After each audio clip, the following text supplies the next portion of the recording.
માતાજી મિત્રો, સ્વાગત છે આજના નવા વિડીયોમાં। આજે તારીખ છે 9/9/2025 ના રોજ બનાસકાંઠા જિલ્લામાં વરસાદી માહોલ જામ્યો હતો અને કેટલાક વિસ્તારમાં ધોમધમાટ વરસાદ પડ્યો હતો।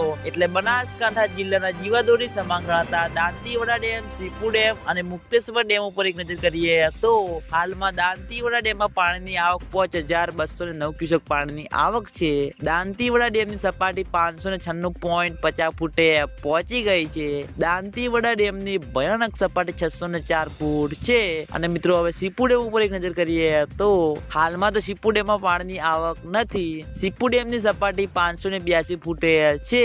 સીપુ ડેમની ભયાનક સપાટી 611 ફૂટ છે। અને મિત્રો હવે મુક્તેશ્વર ડેમ ઉપર એક નજર કરીએ તો હાલમાં મુક્તેશ્વર ડેમમાં પાણીની આવક 1340 ક્યુસેક પાણીની આવક છે। મુક્તેશ્વર ડેમની સપાટી 659.51 ફૂટે પહોંચી ગઈ છે। મુક્તેશ્વર ડેમની ભયાનક સપાટી 661.58 ફૂટ છે। મુક્તેશ્વર ડેમમાંથી સરસ્વતી નદીમાં 750 ક્યુસેક પાણી છોડવામાં આવી રહ્યું છે અને હાલમાં મુક્તેશ્વર ડેમનો એક દરવાજો ખુલ્લો છે।